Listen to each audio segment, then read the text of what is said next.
Hola, buenas a todos. Bueno, nos abrochamos los cinturones. Hoy vamos a hablar de derecho a la vida. ¿Sí? Eh, la Constitución Nacional de 1853, la que fue reformada en 1994, no enuncia un derecho a la vida, o al menos de la forma que otros tratados internacionales sí lo hacen. Pero lo que sí contiene son disposiciones de alcance general, ¿sí? El artículo 29 de la Constitución prohíbe que otras cosas, entre otras cosas, ¿no? Que el Congreso dé al Ejecutivo la suma del poder público, ni tampoco otorgarle sumisiones, ¿sí? Por las que la vida, el honor o la fortuna de los argentinos queden a merced de gobiernos o persona alguna. Esta redacción histórica buscaba impedir regímenes despóticos y la concentración absoluta del poder. Eh, de hecho, condena como infame traidor a quien subvierta el orden. En la práctica constitucional, el foco del artículo 29 siempre fue más político, ¿sí? Evitar el autoritarismo, que protectorio del concebido, ¿sí? No obstante, en el debate público algunos intérpretes sostienen que el mencionar la vida de los argentinos implica que ésta no puede quedar al arbitrio de otros. Por ejemplo, que un embarazo forzado no someta la vida de la madre u otro a mera voluntad ajena, ¿sí? Esa línea argumental fue esgrimida en oposiciones al aborto, pero hay que aclarar que históricamente el artículo 29 no fue pensado como norma de derechos individuales, sino como limitación a los poderes. Es una cláusula histórica, sin análogos en otros países. En resumen, el artículo 29 invoca la vida de los ciudadanos, pero su sentido primario no es tutelar el concebido, sino impedir la sumisión de la ciudadanía a gobernantes. Por su parte, el artículo 33 es una cláusula restos, ¿sí? Que afirma que los derechos mencionados en la Constitución no agotan todos los derechos posibles. Las declaraciones, derechos y garantías que enumera la Constitución no serán entendidos como negación de otros derechos y garantías no enumerados, pero que nacen del principio de la soberanía del pueblo. Es decir, admite que puede haber derechos no escritos expresamente en el contexto del derecho a la vida. Este artículo 33 fue invocado para argumentar que, aun no habiendo un derecho a la vida literal en la Constitución, ese derecho puede reconocerse de forma implícita o derivada, por ejemplo, como parte de la dignidad o la soberanía popular. Técnicamente, abre la puerta a que el derecho a la vida prenatal sea considerado inherentemente al orden jurídico argentino. Sin embargo, dado que no especifica cuáles derechos no enunciados existen, su alcance concreto depende de las interpretaciones judiciales y doctrinales. En el debate sobre el aborto, unos usan el artículo 33 para sostener que la Constitución protege la vida desde la concepción, como un derecho extra no escrito, mientras que otros señalan que este artículo solo dice que pueden existir otros derechos, sin crear directamente obligaciones claras para el Estado. Entonces, los artículos 29 y 33 no estipulan directamente un derecho absoluto a la vida del concebido, pero forman parte del marco constitucional. El artículo 29 menciona la vida de los argentinos en un contexto de no sumisión política, y el artículo 33 permite reconocer derechos no explícitos. En la práctica jurídica argentina, estos artículos fueron teniendo un papel secundario en el debate sobre el inicio de la vida. Las principales referencias legales provienen de tratados internacionales y del Código Penal. Eh, no obstante, siempre aparece en la argumentación como recordatorio de que la Constitución reconoce el valor de la vida y de la dignidad humana en términos generales, aunque no detalle su alcance prenatal. Eh, la Convención Americana de Derechos Humanos, conocida como el Pacto de San José de Costa Rica, Es un tratado internacional de derechos humanos que Argentina ratificó con jerarquía constitucional en la reforma de 1994. Recordarán el artículo 75, inciso 22. Como parte de nuestro bloque constitucional, ¿sí? El pacto tiene fuerza vinculante en el orden interno y sus disposiciones se consideran ley suprema, ¿sí? Recuerden el artículo 31. En particular, el artículo 4 del pacto establece que toda persona tiene derecho a que se respete su vida. Este derecho estará protegido por la ley y, en general, a partir del momento de la concepción, nadie puede ser privado de la vida arbitrariamente. Esta fórmula, cuando dice en general, a partir de la concepción, es relevante, porque reconoce un derecho a la vida muy temprano, pero matiza que es en general. No implica prohibir todas las excepciones posibles, ¿sí? Las implicancias que tiene en la legislación de nuestro país son discutidas. Por un lado, grupos pro vida sostienen que el pacto exige protección legal desde la concepción y que la sola voluntad de la madre no basta para quitar la vida del concebido. Efectivamente, esa cláusula del pacto fue inspirando interpretaciones que equiparan al nasciturus con persona protegida, ¿sí? El nasciturus es la persona concebida que todavía no nació. Por otro lado, los tribunales internacionales, especialmente la Corte Interamericana de Derechos Humanos, fueron interpretando que dicha redacción admite matices. Por ejemplo, en el caso Artavia Murillo contra Costa Rica de 2012, la Corte Internacional de Derechos Humanos sostuvo que la vida protegida no se equipara incondicionalmente al embrión tratado fuera del útero y que corresponde a cada Estado definir políticas, siempre respetando los límites de la Convención. Esto se llama interpretación evolutiva del artículo 4. Entonces, a nivel internacional se acepta que el pacto reconoce un valor especial a la vida prenatal, pero no impone un veto absoluto, permite excepciones legales. Ahora, en la práctica de nuestro país, la Convención Americana sí influye directamente porque los jueces tienen que aplicar no solo la Constitución, sino también los tratados con jerarquía constitucional. Por ejemplo, en el fallo FAL de 2012 de la Corte Suprema se hizo un hincapié en la obligación de armonizar la Constitución con la Convención. Los jueces señalaron expresamente que la Constitución y los tratados de derechos humanos, como el Pacto de San José, no prohíben los abortos no punibles y, de hecho, impiden que se castiguen conforme a los principios de igualdad, dignidad y legalidad. Entonces, decimos que la Corte entendió que, en los casos permitidos por la ley, que son violación o riesgo materno, ni la Constitución ni los tratados imponen una pena penal.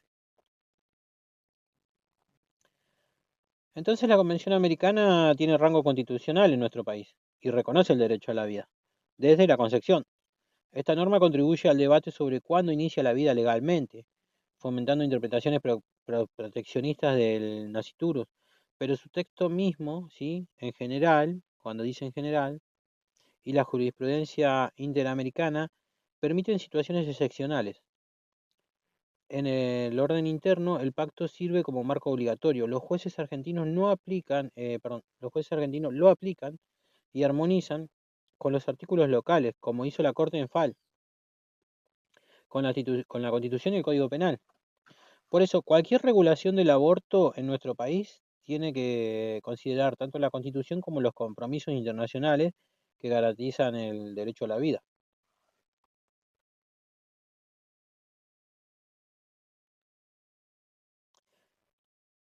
Eh, bueno, nos habían dado para leer el fallo FAL, que ya lo estuvimos nombrando. En 2010, una joven de 15 años de Chubut fue violada por su padrastro y quedó embarazada. La madre solicitó judicialmente que se autorizara el aborto en un hospital público, amparándose en el artículo 86 del Código Penal, que exceptúa de punición el aborto por violación o riesgo materno. Inicialmente los tribunales provinciales de Chubut rechazaron el pedido. Cuando la joven cursaba 20 semanas, el Tribunal Superior de Justicia de esa provincia reconoció el caso como uno de aborto no punible por violación y autorizó la práctica. La Fiscalía, representando al Nasciturus, apeló la sentencia ante la Corte Suprema de Justicia de la Nación. Cabe destacar que para entonces el aborto ya se había concretado en el hospital. Sin embargo, la Corte intervino por tratarse de un tema de gran trascendencia social y jurídica. Esto es para fijar los criterios para casos futuros y cumplir también con las obligaciones internacionales, ¿no? Eh, los fundamentos normativos, eh, el derecho penal argentino, ¿sí? Desde 1921 castiga el aborto con pena de prisión en su artículo 88 del Código Penal, pero el artículo 86 del Código Penal contempla los supuestos no punibles, ¿sí? 1. Peligro para la vida o salud de la madre. 2. Embarazo por violación o atentado al pudor a mujer mentalmente discapacitada. Hasta FAL había discusiones sobre el alcance del inciso segundo. Muchos entendían que aplica solo cuando la mujer violada tuviera discapacidad mental. La Corte Nacional observó que esto resultaba discriminatorio y generaba inseguridad jurídica. En su fallo, la Corte Suprema sentó tres reglas claves al interpretar el Código Penal y la Constitución, con el voto mayoritario de Lorenzetti, Hinton, Fate, Maqueda y Zaffaroni. La primera regla eh, fue que la Constitución y los tratados de derechos humanos no prohíben estos abortos, sino que prohíben castigarlos en caso de violación, respetando la igualdad y dignidad humana. En otras palabras, la Corte concluyó que el artículo 86 del Código Penal, inciso segundo, ampara todo aborto por violación sin exigir discapacidad mental de la mujer. Así terminó con la incertidumbre sobre ese inciso. Esto significa que una mujer violada puede acceder legalmente al aborto sin pena y quien le asista tampoco incurre en un delito. Segunda regla, los médicos que realicen un aborto no punible no necesitan autorización judicial previa. Basta con que la mujer o su representante declare bajo juramento que el embarazo es consecuencia de violación o en caso de salud que existe el peligro. La autorización se simplifica. El médico certificado practica el aborto basándose en la declaración jurada sin trámites judiciales, aunque el fallo FAL no detalló en la parte pública la fórmula exacta de la declaración. Recomendó en sus considerandos liberar a los médicos de cualquier exigencia judicial adicional. La tercera regla es que los jueces tienen que abstenerse de judicializar los casos permitidos, es decir, ya no va a corresponder abrir un proceso judicial cada vez que una mujer solicite un aborto no punible. La decisión queda exclusivamente reservada a lo que decidan la paciente y su médico. Los tribunales no pueden convertirse en barreras. Su intervención está vedada en estos supuestos excepcionados por ley. Además, la Corte invocó posiciones internacionales para sustentar sus reglas. Mencionó los pronunciamientos de la Organización Mundial de la Salud y comités de ONU de Derechos Humanos y del Niño que reclaman garantizar el acceso seguro al aborto no punible y eliminar barreras administrativas o judiciales. En consecuencia, los jueces resaltaron la necesidad de proteger la salud física y mental de las víctimas de violación, armonizando el derecho penal con el derecho humano al alivio de ese daño. En el caso concreto, la Corte declaró inadmisible el recurso del Estado provincial, representado por un asesor legal, confirmando la sentencia de Chubut. El aborto ya realizado era válido y no punible. Más allá del caso puntual, el fallo FAL generó efectos clave para la regulación del aborto en nuestro país. Em, Nos trajo claridad legal porque fijó criterios claros sobre el alcance del artículo 86 del Código Penal y desde entonces no caben interpretaciones restrictivas. Cualquier aborto por violación de una mujer, sin importar su salud mental, es legal, no punible. Lo mismo aplica para los abortos por riesgo de vida o salud, según el inciso primero. Dejó establecido que el Código Penal era compatible con la Constitución y Tratado de Derechos Humanos al excluir estos casos. Eh, Al ordenar a médicos y a jueces no requerir un proceso, facilitó el acceso a abortos permitidos. Las pacientes ya no tienen que acudir a comisarías o tribunales en cada caso, bastan los protocolos médicos internos. Este criterio rige hasta hoy. Los abortos no punibles tienen que practicarse en hospitales sin trámite judicial previo, tal como dispuso la Corte. En la práctica se eliminó la figura del incidente de interrupción voluntaria, obligatorio antes de FAL, como trámite previo en algunos lugares, ¿sí?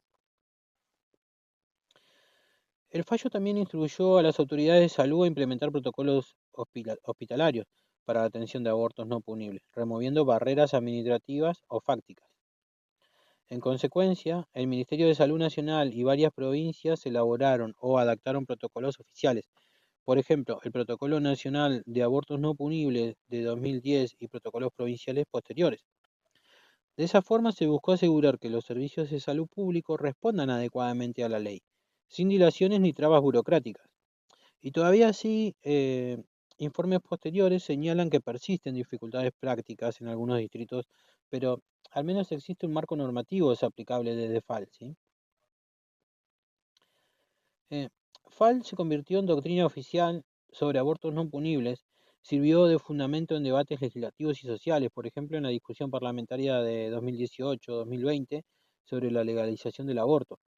También fue citado en casos judiciales provinciales como base para resolver amparos similares, con la sanción de la ley de legalización del aborto voluntario en 2020, hasta la semana 14. El panorama cambió parcialmente, ¿sí? Muchos abortos dejarán de estar penados aunque no encuadren en los supuestos del artículo 86. Y sin embargo, FAL sigue vigente para definir los casos excepcionales, que son de violación o peligro, y garantiza el método de atención. Además, su énfasis en protocolos y eliminación de trabas se mantiene en la práctica post-ley. Eh, Déjenme tomar un traguito de agua y,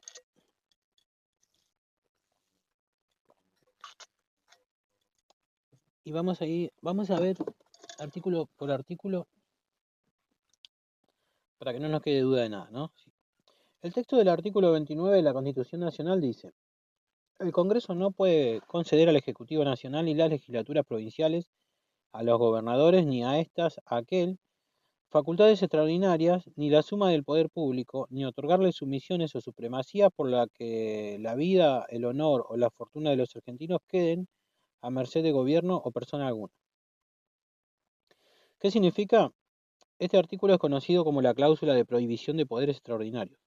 Se originó como reacción a las experiencias autoritarias del siglo XIX, especialmente las de Juan Manuel de Rosas, y su objetivo es proteger la división de poderes y evitar que un poder del Estado, en especial el Ejecutivo, concentre un poder absoluto que le permita someter la vida, la libertad, el honor o la propiedad de las personas sin límites legales.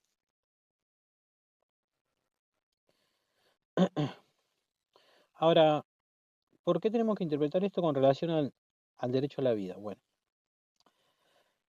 esta protección contra la tiranía busca evitar gobiernos dictatoriales que puedan, por ejemplo, aplicar la pena de muerte sin juicio o disponer arbitrariamente de la vida de los ciudadanos. Aunque menciona la vida, lo hace en el contexto de protegerla frente a un poder estatal sin límites. Es decir, prohíbe a los poderes públicos conceder facultades extraordinarias que permitan decidir arbitrariamente sobre la vida de las personas. No regula expresamente el aborto ni el derecho del nasciturus, pero sirve como un recordatorio de que el Estado no puede atribuirse la facultad de disponer de la vida de las personas fuera del marco legal.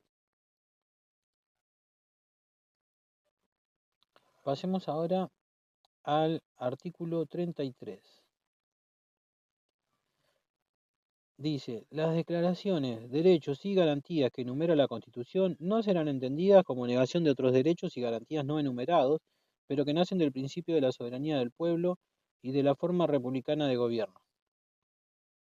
¿Qué significa? Bueno, este artículo es la cláusula de derechos implícitos.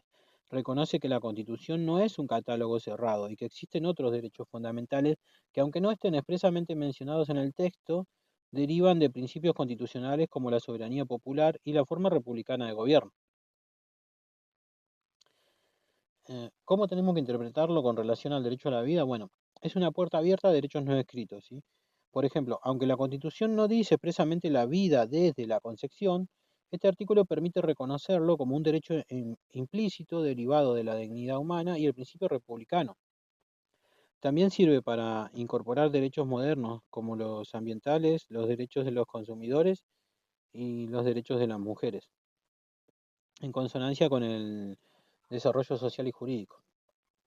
Es una cláusula de flexibilidad constitucional que permite a los jueces reconocer nuevos derechos fundamentales a medida que la sociedad y la jurisprudencia evolucionan. Eh, el artículo 4 de la Convención Americana sobre Derechos Humanos dice: toda persona tiene derecho a que se respete su vida. Este derecho estará protegido por la ley y en general desde el momento de la concepción. Nadie puede ser privado de la vida arbitrariamente. ¿Qué significa? Bueno, este artículo reconoce el derecho a la vida como un derecho humano fundamental y obliga a los Estados partes a garantizar su respeto. ¿Cómo tenemos que interpretarlo con relación al derecho a la vida? El núcleo del artículo es que ninguna persona puede ser privada arbitrariamente de la vida. En general, desde el momento de la concepción, y acá aparece la gran discusión, ¿no? El uso de en general indica que el derecho a la vida del concebido no es absoluto. Admite que puede haber excepciones, por ejemplo, para proteger otros derechos, como la salud de la mujer. La Corte Interamericana de Derechos Humanos, ¿sí? Recuerden, habíamos mencionado el caso de Artavia Murillo contra Costa Rica, interpretó que este artículo no prohíbe de manera absoluta el aborto y que cada estado tiene margen de regulación siempre que respete los derechos de todas las personas involucradas. En nuestro país este tratado tiene jerarquía constitucional y se integra al bloque de constitucionalidad y obliga a los jueces y legisladores a tenerlos en cuenta al regular el aborto y otros temas vinculados.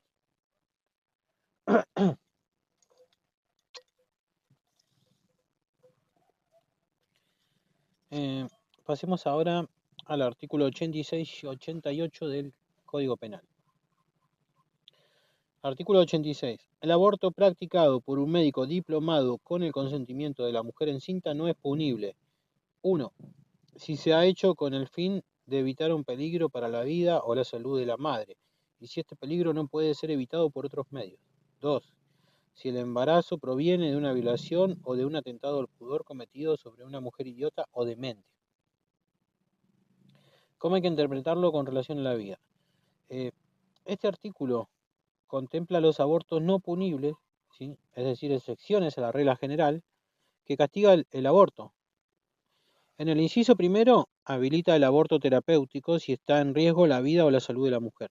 En el inciso segundo, permite el aborto en caso de violación, aunque la redacción fue generando debate sobre si se aplica solo a mujeres con discapacidad mental o a todas las víctimas de violación.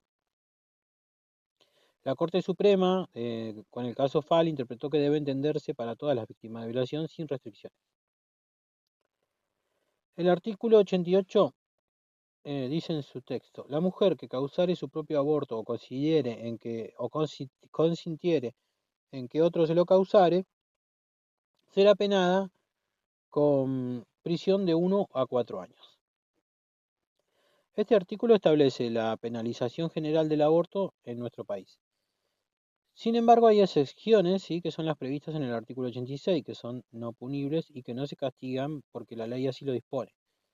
Este régimen de excepciones reconoce que el derecho a la vida del concebido no es absoluto y puede ceder en casos de colisión con otros derechos de la madre.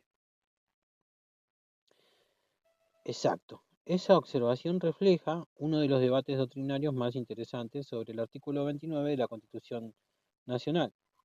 Si su mención de la vida significa que reconoce un derecho a la vida explícito como un derecho humano autónomo, o si en realidad su función es más bien regulatoria, es decir, limitar el poder del Estado y evitar abusos de autoridad.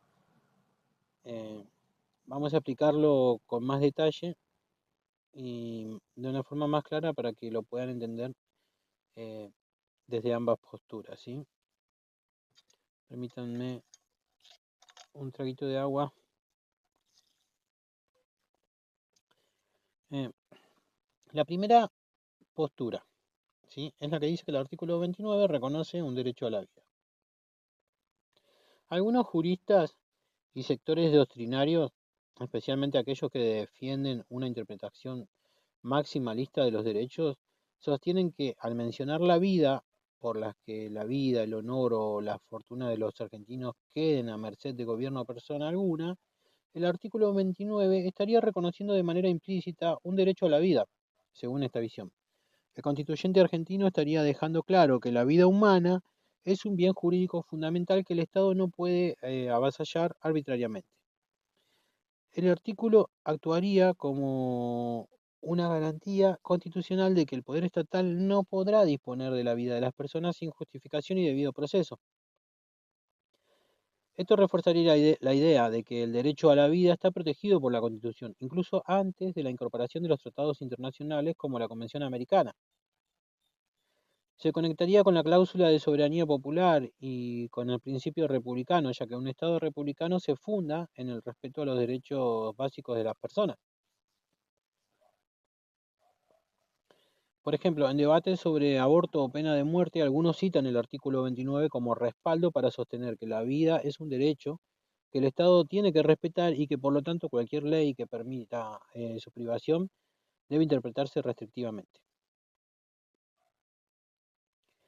La segunda postura que articula al artículo 29 como cláusula regulatoria,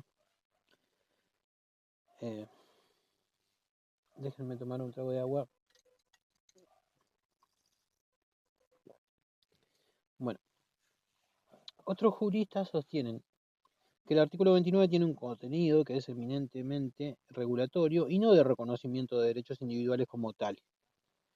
Desde esta perspectiva, el objetivo histórico del artículo fue impedir la concentración de poder en manos del Ejecutivo, evitando el modelo de suma del poder público que encarnó el régimen de Rosas en el siglo XIX. La mención de la vida en el artículo 29 sería solo una consecuencia de conceder facultades extraordinarias a un poder público. Es decir, si se otorgan poderes sin control, eso pondría en riesgo la vida de las personas. Por lo tanto, el artículo 29 no crea un derecho subjetivo autónomo como un derecho explícito a la vida, sino que más bien limita el ejercicio del poder político para proteger todos los derechos que están en juego en un Estado de Derecho, incluida la vida.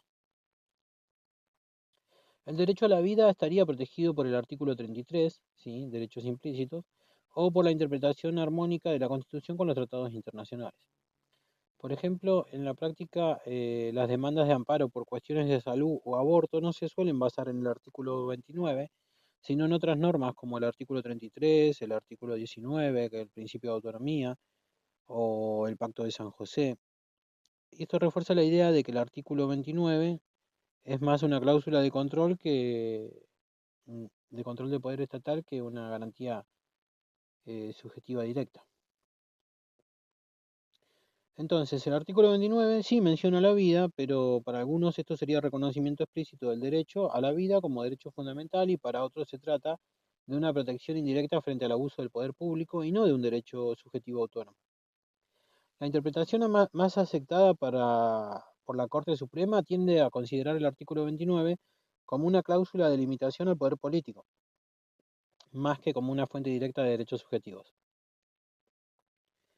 Por eso cuando se debate sobre el aborto o sobre el derecho a la vida del nasciturus, los argumentos centrales suelen basarse en el artículo 4 del Pacto de San José, en el artículo 33 de la Constitución o en otros artículos del Código Penal. Esta dualidad interpretativa muestra cómo un mismo artículo puede ser usado por distintas corrientes doctrinarias para fundamentar posiciones a favor o en contra de temas tan sensibles como el aborto o la pena de muerte.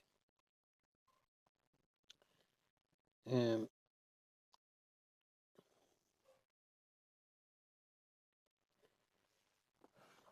no vamos a dejar de mencionar, ahora que entendemos esto, y para que no nos quede fuera, el sujeto activo del derecho a la vida, que era lo que nos había mencionado de Wamba, ¿no?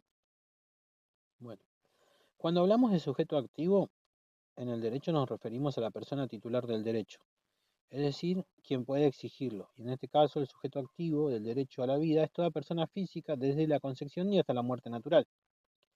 Esto significa que desde el momento de la concepción, siguiendo el texto del artículo 4 de la Convención Americana sobre Derechos Humanos, que dice en general desde el momento de la concepción, se considera persona a efecto de proteger su vida. La Corte Suprema de Justicia de la Nación, en fallos como Portal de Belén de 2002, eh, fue mencionando que el derecho a la vida se proyecta desde la concepción.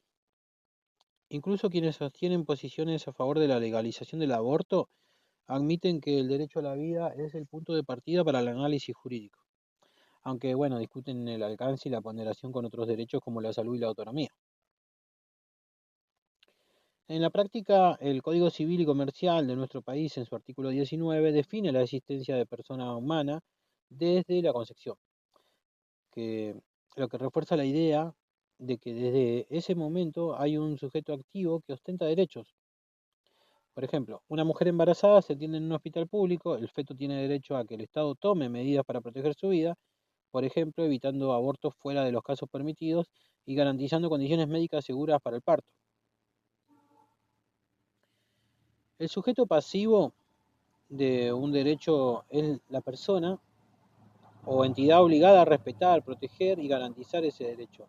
En este caso, el sujeto pasivo es toda la sociedad y de manera especial el Estado y sus autoridades. Entonces decimos que el derecho a la vida es erga omnes, que es una expresión en latín que significa que es oponible a todos. Esto implica que cualquier persona o institución tiene la obligación de afectar arbitrariamente la vida de otro y el Estado tiene el deber de crear condiciones que protejan el derecho. Eh, en el derecho internacional, esto se traduce en la obligación de los Estados de prevenir violaciones al derecho a la vida por parte de terceros y de garantizar recursos judiciales efectivos en caso de que se produzcan violaciones. Por ejemplo, si un hospital público no brinda la atención médica adecuada a una persona en riesgo de vida, el Estado podría ser responsable por incumplir su deber de garante de la vida, o si alguien atenta contra la vida de otra persona, el Estado tiene que investigar y sancionar ese delito. Eh,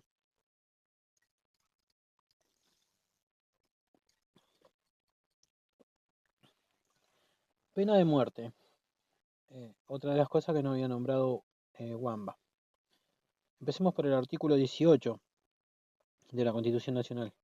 Este artículo forma parte de las garantías individuales y establece, entre otras cosas, que queda abolida para siempre la pena de muerte por causas políticas. ¿Qué significa? La Constitución de nuestro país expresamente prohíbe la pena de muerte por causas políticas y esto significa que la ejecución de personas por motivos ideológicos o de persecución política queda prohibida. Este artículo se incorporó en 1853 como respuesta al uso de la pena de muerte por razones políticas durante las guerras civiles del siglo XIX, especialmente durante el rosismo, ¿sí? El régimen de Juan Manuel de Rosas. Es una garantía clave de los derechos humanos y evita que el Estado use la pena de muerte para silenciar opositores o disidentes. Pero ojo, el artículo 18 no prohíbe expresamente la pena de muerte para delitos comunes. Esa es una cuestión que fue evolucionando históricamente. Y aunque la Constitución abolió la pena de muerte por causas políticas, el Código Penal de nuestro país de 1921 incluyó la pena de muerte para algunos delitos comunes, como traición a la patria y homicidios agravados. Sin embargo, la pena de muerte nunca fue aplicada en la práctica en nuestro país, desde la sanción del Código Penal.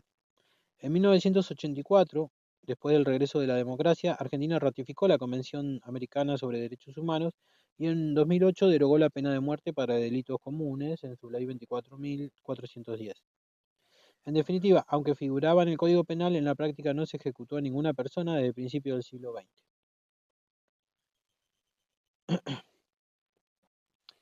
Bueno, ¿qué significa que la personalidad comience desde la concepción?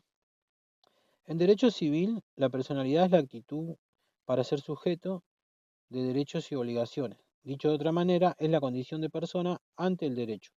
Cuando decimos que la personalidad comienza desde la concepción, estamos diciendo que desde ese momento, que es la concepción en el seno materno, el ser humano es considerado persona a efectos jurídicos.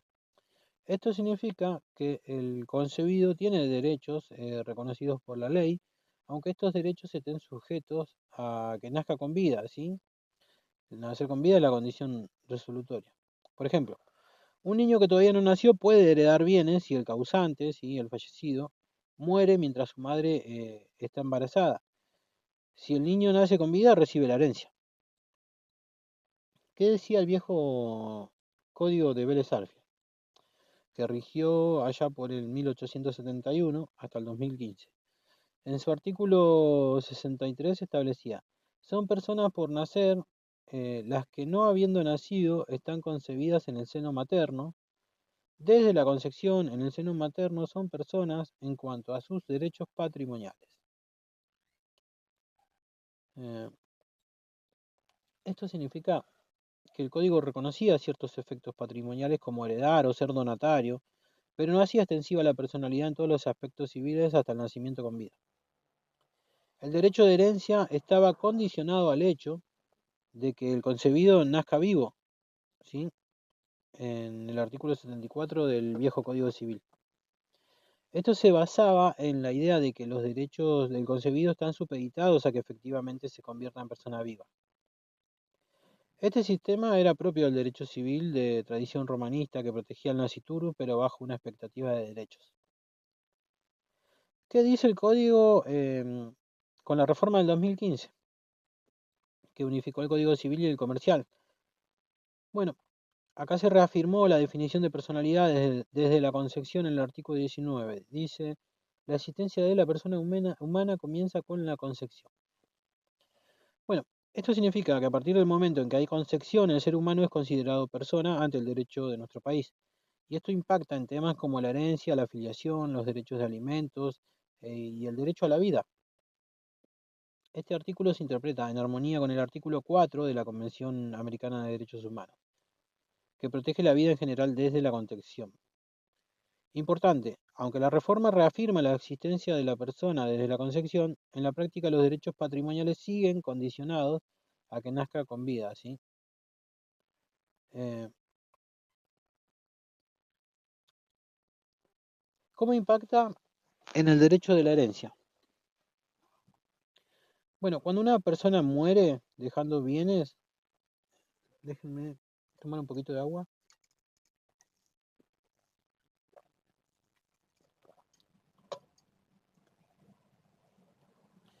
Eh, Cuando una persona muere dejando bienes, el ordenamiento jurídico determina quiénes son sus herederos, ¿sí? Si hay un hijo concebido pero no nacido al momento de la muerte del causante, este hijo es considerado heredero. El derecho de herencia queda supeditado a la condición de que el niño nazca con vida, ¿sí? Aunque la condición es solo nacer vivo, aunque muera inmediatamente después. Este principio protege los derechos del nasciturus y evita que la muerte del causante perjudique los derechos económicos del hijo en gestación. Por ejemplo, si un padre muere mientras su esposa está embarazada, el niño al nacer vivo hereda su parte de la herencia al igual que sus hermanos nacidos antes. Este principio busca proteger la equidad y evita la discriminación por el momento del nacimiento, ¿sí? Bueno, eso es todo por ahora y nos estamos viendo en la próxima.